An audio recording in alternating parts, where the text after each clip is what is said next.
What's up, fight fans? This is Kurt DeVille with Counterpunch Boxing News, and I have some new news concerning Daniel Triple D Dubois. Okay, the verdict is up, and we have the exact diagnosis of Daniel Dubois. Okay, first of all, shout out to Radio Raheem. He talked exclusively to Don Charles. Okay, so this is from the word or the mouth of Don Charles, okay, relayed from Radio Raheem. And this is the breakdown, and this is how Radio Raheem explained it, and this is how I'm going to explain it to you guys if you haven't seen it. Well, this is and I'm going to side that with what I already know. Okay, so I already had information the day that we found out, which was Friday, I believe it was Friday when we found out about this whole issue with Daniel Dubois. Well, it goes back to 8 days before the fight. They flew into Saudi Arabia. They flew in that Friday. Okay, so that Friday they were there. Saturday, Daniel trained,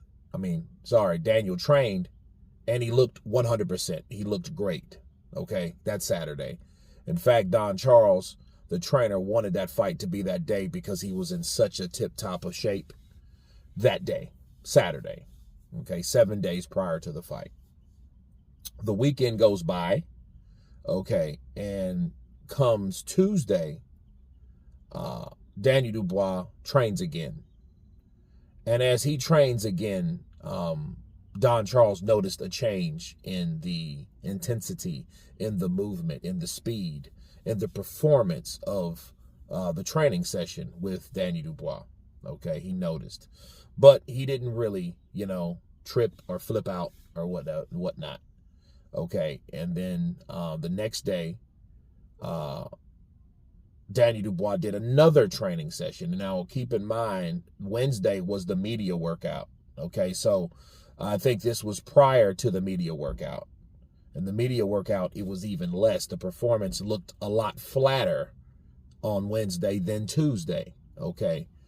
And, still he didn't really, it didn't alert him. Okay. Now, this is his own observation, Don Charles's observation. All right. Then Thursday, Don Charles goes to Daniel's room because he's called for another training session to recap. And he goes to Daniel's room, and Daniel, according to Don Charles, could barely get out of bed. He was that sluggish to that point. And then Daniel then admitted to Don Charles, like, look, I haven't been feeling too good. In fact, I haven't really been feeling too good the last 2 days. Now, for one thing, I think that shows you that, like, Daniel is a guy, he doesn't really communicate like I feel he should, but I think he didn't want other people to worry because as a fighter, you're the only one going into the ring. But you also understand it's more than just you involved in the whole team. You see what I'm saying? Like, that I in team in boxing is semi-true. You see what I mean? Like, so he wanted to hide it because he thought, like, hey, I can beat this dude, so I don't want it to be an issue, which is understandable. You know what I mean? You don't want, to complain about every other thing, but also, though, it shows you, because he didn't tell his father either. So you can't say, well, hey, it doesn't, it doesn't have anything to do with his relationship necessarily with Don Charles because he didn't tell his dad neither. And we'll talk about his dad in a second. But he didn't want anyone to worry, but it does make you think on what type of communication, they really have or he has with anyone. So they bring in a doctor. They inform Turki Al-Sheikh. Turki Al-Sheikh then brings a personal doctor in, okay, his own doctor in. And they find out that Daniel Dubois has inflammation of the ear. So they ask, like, yo, has he been sparring lately? And they're like, no, he hasn't been sparring for a couple weeks. So they're like, well, that's funny because it seems like based on the inflammation in the ear that he has been sparring, like he's taken some blows to the ear. Okay. And then they found out on top of that, his glands were swollen. Okay. So what that doctor, Turkey's doctor, prescribes him some antibiotics. When he subscribes some antibiotics to him, okay, at that time, later on that day, shortly after, Vada comes and they take the blood and they take the urine. Okay, so that right there stops the conspiracy shit. Okay, that, oh yeah, Daniel, he had this, he had that. You know what I mean? Now, I know people will still talk about the STD weirdness or whatever, because I mean, he was, prescribed antibiotics, right? But nonetheless, Vada did their thing. Then BBB came in, took some urine, okay, and then they did their own examination and found out Daniel was sick. And then, knowing what the personal doctor of Turki Al-Sheikh had prescribed him, they were unsure about the antibiotics and how the antibiotics would affect the fight at all. So they asked Daniel, what do you want to do, son? That's what Don asked Daniel. Daniel, being Daniel, man, I'll be all right.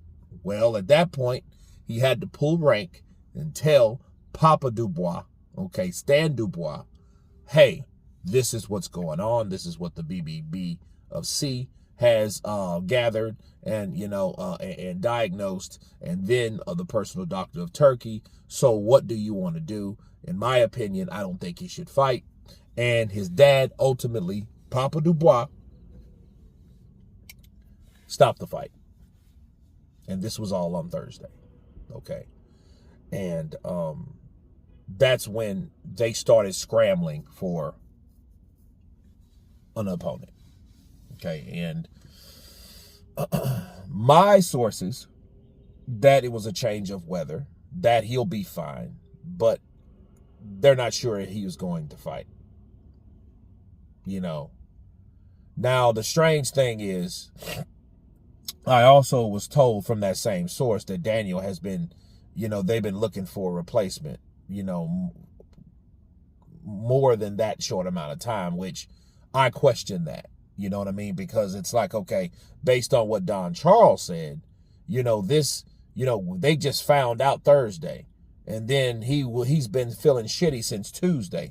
So you couldn't been finding out all week, but I guess all week could mean since Tuesday, which I don't think that's the case based on what Don Charles has said, right? So, that's the whole layout. He had a viral infection, of whatever kind. He had an inflammation of the ear, and he had swollen glands. So they put him on antibiotics, and since he wasn't 100%, Stan Dubois, his father, didn't want to let him fight. And that's that, and so that eradicates everything. That informs everybody.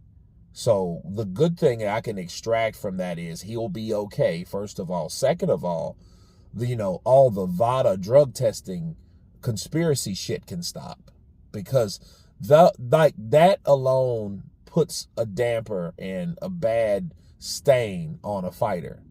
Daniel Dubois never tested dirty for anything, and I think what happens, people want to say that fighters, because it's okay. Here's this conspiracy. Conspiracy is everyone's cheating, and I think that's bullshit. I think that word is put on people and boxers too harshly. I think fighters do things to get an edge, but I don't think it consists of necessarily cheating for an intentional banned substance or performance enhancing drug. No, I think they do things and they take supplements to give them an edge on things that are proved. But to me, what's the difference between something that's approved and not?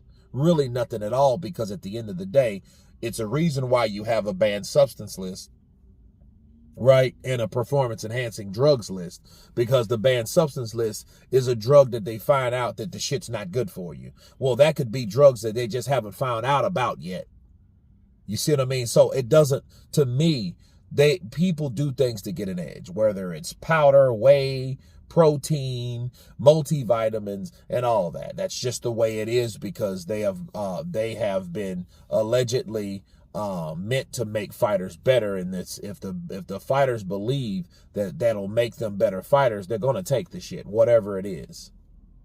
But anyway, you guys tell me what you think about this breaking news of Danny Dubois and his illness revealed. Of course, please subscribe, and you guys counterpunch.